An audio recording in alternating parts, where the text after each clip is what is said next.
Doesn't get any better than this. Hanging out in the new Warbonnet Ridge Runner hammock.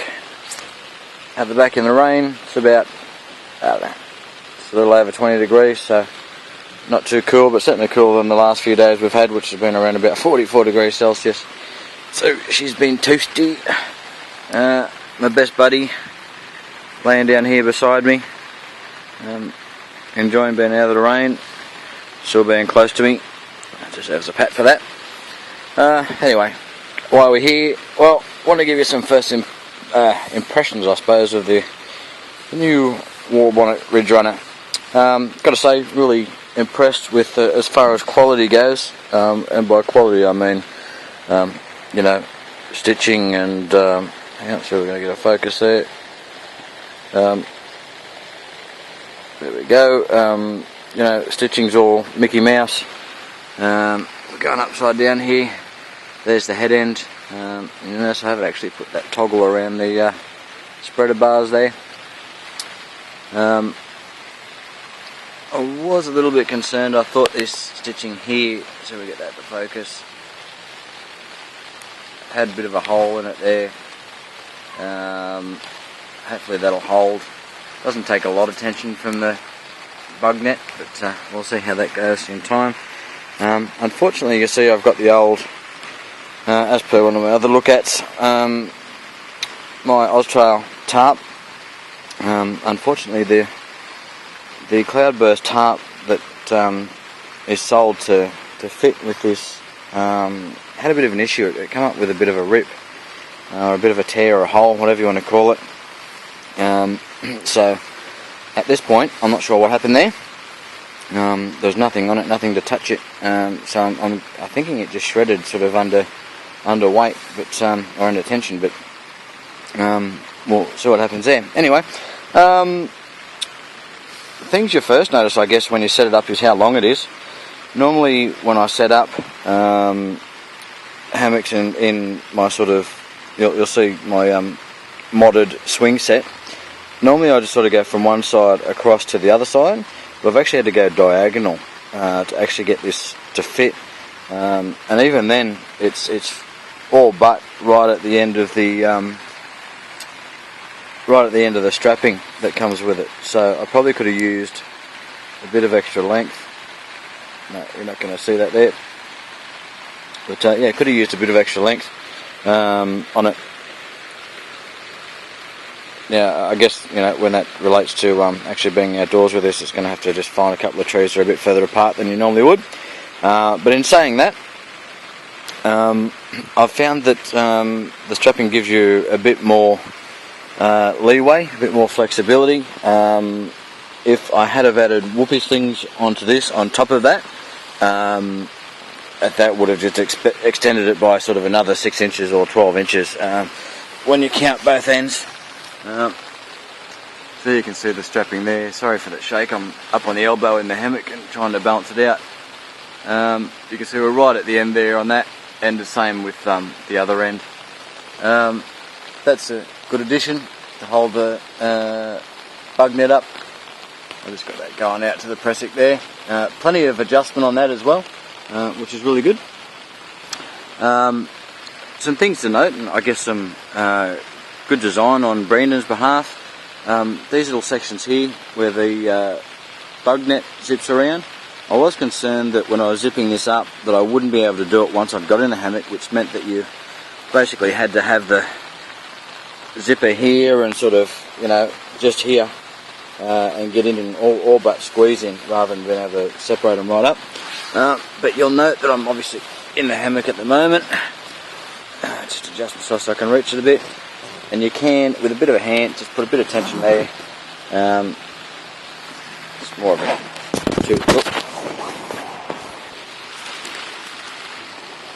sorry to drop you then. It's more of a two-hand job, but you can get that around that corner section there whilst you're in the hammock. You can see that there. So look, that's really good. I was impressed with that. I was a bit concerned, and I thought that might make it a bit tricky to get in. Talking about getting in, she's tippy. Once you've been in it for a little while, you'll get used to it. But first popping in, I urge you to go slow, lower the bum into it, have it close to the ground. You know, as the old saying goes, don't have it any higher than you're willing to fall. So yeah, have it pretty close to the ground, and sit in it real slowly before you throw the legs up, and you'll get used to it. After you've been in it a few times, you'll be fine. You'll find, you know, you're not opening the bug net as far as you would before to get in, and yeah, it's quite cosy. Flat lay, I'm going to say yes. Normally I'm not a person who likes to have the foot end higher than the head end, but in this hammock there's actually a bit of a ridge that runs across this top end, just about here. While we're here, and I'm being a bit of a contortionist, there's a little pocket that everybody talks about at the head end. Quite good. I was concerned with the rain today and only having the small tarp on about putting stuff in the side pockets here, or the saddlebags as they're called, because they hang a bit low and I wasn't sure whether the tarp that I've got on at the moment was giving me coverage. So I had the ability to chuck the phone and the tablet up in here whilst I was getting ready, you know, getting comfortable. Yeah, so anyway, going back to it, there's a bit of a ridge here which offers a bit of head support.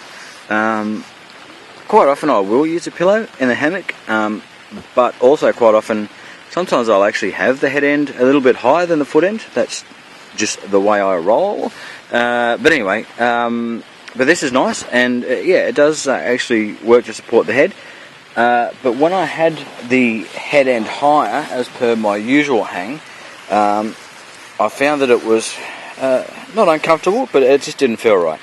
So what I did was raise the foot end, and that, what I thought in my mind, gives me a bit more of an even lay. Now I've got the 4-inch spreader in up here behind me. I did have a bit of a test both ways, swung both ways, but I actually, yeah, I think I find it more comfortable this way, and it certainly keeps me up a bit higher and gives me the view that I want. You can see the Big Daddy over there. That let me down also a couple of nights ago, and I had to seam seal the ridgeline, so that's been sealed, and it's out there for a bit of testing at the moment. Why the RR for me? Well, look, I think all those people that are into hammocks like to try the latest and newest thing, and possibly even the greatest at this point. A lot of people are talking pretty big about this hammock, and once you jump in it, you can see why. She's pretty comfortable. It's a bit of a different lay to a gathered end. Rolling over, you've got to be aware of where you are in the hammock, not to put it off centre, because I think this would flip you out pretty quickly. I wanted something. It would be nice if it was lighter, but I mean, let's be realistic. It's a bridge hammock. I did get it because, you know, I like the extras. Well, hang on, we just got a drip there from somewhere. I love my space in a hammock, and the bridge hammock offers me that over the sort of gathered end hammocks, as in, you know, you can see how much room I've got here. Not that I've got a DD front line, not that that's a closed-in hammock, but I don't like that wrapped up feeling. Certainly no shoulder squeeze in here, but I'm only a little fella at 5'4", and I didn't really notice shoulder squeeze in the other hammocks. The Nano 7 is a pretty small hammock, but that was pretty comfortable as well. Look, I mean, just look at the view, look around you, and when I'm in a hammock, the last thing I want, you know, I'm in a hammock because I want to go out and I want to go camping, or I'm out in the rain like this and I want to see the wildlife or whatever else is going on around me. I want the best view that I can get, you know, and at this point, I think this hammock certainly offers me the best view I've seen from a hammock yet. And look, I adore that, absolutely love it. I can't think of anything better than just laying back, having the tarp pitched fairly high, weather permitting, and just looking out, you know, or no tarp, you know, just looking up at the stars and enjoying the great outdoors. Fantastic. What I've got on at the moment is let me just unzip and see if we can throw an arm over. What I've actually got underneath me at the moment, as far as the UQ goes, under quilt goes, is my Jarbridge, Jarbridge UQ. I'm not sure whether you're seeing that there. So what I've done is just thrown the lines up over the top there and around the top. Alright, let's see if we've got a shot of that. So you'll see I've just looped the lines of the under queue up over the top there and around on the other side. Now I had to throw on some extra shock cord because the shock cord that was on this wasn't quite reaching. It was only, you know, an inch or two out of actually reaching and going over the end. So what I've done is just grab some shock cord, whatever I had in the shed, stick on it and try it out and see whether it's successful. It is. I've got a small closed cell foam pad on the end, like really small, just stuck in the 2 layers. This is actually the 2-layer one. And even though it's sort of only, you know, I've been lucky to be down to about 25 degrees thus far overnight, but I haven't felt any drafts or any breezes. I did find that I had to tighten the width a little bit just to give it a little bit of a shape. I thought that I would just leave it undone and actually leave it just completely open, but that left a little bit of a draft at the bottom of the feet. But that might be a nice way for you to actually vent the thing, vent the UQ. You'll see how high it comes up on the sides. This is actually a slightly wider one. I can't remember whether they call this 7/8 or something size rather than 3/4. But anyway, you have a look on the Arrowhead website and you'll see that. But you'll see how high this is coming up on the side of the hammock, and it actually meets at the same side, same height on the other side. So you'll see how good a fit that is if you've got one of these and you're looking to stick one of these on your Ridge Runner. So the Arrowhead Kick-Ass Quilts jar bridge, which I think is good down to about 20 degrees, I think. But probably won't get a chance to test that out for a little while. Just see if I can give you a look at that all the way under. Anyway, yeah, good fit. Reasonably light for a synthetic quilt. There was some discussion on these saddlebags here. You can see there's the tablet in the bottom there, plenty of room, and that's on the deeper end. There was some discussion that some people wanted the shallower end up here and vice versa. I'm going to go with the other crowd that actually like them the way they are. Whether there's a design reason because of the tensions or not, you'd have to ask Brandon, but definitely, you know, you're laying in the hammock, just get it sleigh there, and you put your arm down and it falls straight into that. If that was the deep end, you'd have to get up and reach in, and even if you just sort of lean back, you can just reach in there and get to the deep end. So this makes sense. Spend a bit of time in it and actually use it, and you'll find that that does actually make sense. Obviously still usable with the underquilt on. So the underquilt actually comes up under that, and that's the ridge of the underquilt there. Another thing I really like about this, and I guess the saddlebags, is that when you've got stuff in them, I wasn't sure whether these were on the inside or the outside, but when you've actually got stuff in them, like on this side, I've actually got my bickies, and might I add, a lovely little spot for a couple of snacks. When you zip this up, my bickies and snacks are all protected inside the bug net, so nothing going to get to that. Brandon, if you're listening, cup holder, mate, fantastic. Just put it somewhere. Around about here would be ideal, mate, thanks. Good that you can distinguish head end from foot end. There's a little mark on the end there, on the outside, so you can tell which is which. But once you're setting it up a little bit, you'll realise pretty quickly which is which, just through the narrowness and the width difference between the two. Has been some discussion about sitting up and getting out of the hammock, but so long as you don't push off, you can put the hand behind you as such to hold that down, but so long as you don't, you know, jump your ass out of the hammock really quickly, it's not really an issue. So, you know, take your time getting in and out and you'll be fine. You won't have any issues with the tarp. One thing I would like, and I might mod this myself, is when it was raining the other night and I was having issues with the tarp and I decided that I just had to get the hammock out, before I threw another tarp up.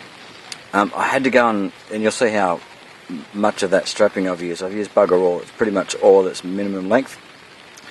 To get that undone, standing out in the rain, basically I had to undo all that webbing and at both ends. So consequently, I got soaked. Not that I wouldn't have got soaked anyway, but I got soaked having to undo that strapping. So a quick detach where you can leave your webbing on the tree or whatever you're hanging against would be good. So I've got some Dutch hooks coming, so I'll see if I can figure those out and see if I can make just a quick release, just to be able to remove it, say at this point here, you know, or there, so soft shackle or something like that, with a quick release in the middle. Just for whatever reason, you want to leave your straps up, but you just need to take the hammock down for 5 minutes or whatever, or pack it away and then come back to it and just hook it back up. Plenty of length of strap, you can see there, heaps of length. More than 6 foot, I'm not sure what the length is, but definitely a good length. All of the buckles and holes and all the hardware, I guess, on the hammock are all top notch, all been made really well. Really can't say too much about this as far as all the stitching goes. Compared to the DD, which whilst I enjoyed the hammock and it was a nice hammock, for an introductory, and look, I still use it, and that's my loaner for people. The quality here of the stitching and just the workmanship is pretty hard to compare, to be honest. With the DD, and lots of people have said it, you have threads out all over the place, and typically it doesn't. And typically on the DD, there's no issues resulted from it. Spent many nights in it. But you know, you're always picking off threads and whatever, but they don't seem to affect it structurally at all. That's about it. Enjoying it at the moment, so I am going to pull the pin, lay back, enjoy this wonderful weather. I can confirm that I've been back under the Big Daddy and it hasn't leaked after I seam sealed it, so that's a good news. You can see my fantastically ugly seam sealing job right across the top of that and underneath, but it's all good. While we're here and take advantage of it, not getting any rain coming down. If I'm getting any rain, it's from the ridgeline that I had to chuck up to put this tarp up. Normally I don't have a full ridgeline, I'll just have going sort of from the tie out to the tree or whatever, but one of my end tie-out points on this tarp has buggered itself, so I had to throw up a full ridgeline there. So there's the line there for the bug net, all the way up. But once it comes under, you've got your toggle here, which will effectively work as a drip stop for any rain coming down. Any rain coming down, the am seal there, in theory, is going to get stopped there. So your hammock should effectively stay dry. So there's my ugly bungee cord that I had in the shed there. Alright, that's it. Thanks very much, guys, for stopping by. Grab yourself one of these and get out and enjoy it.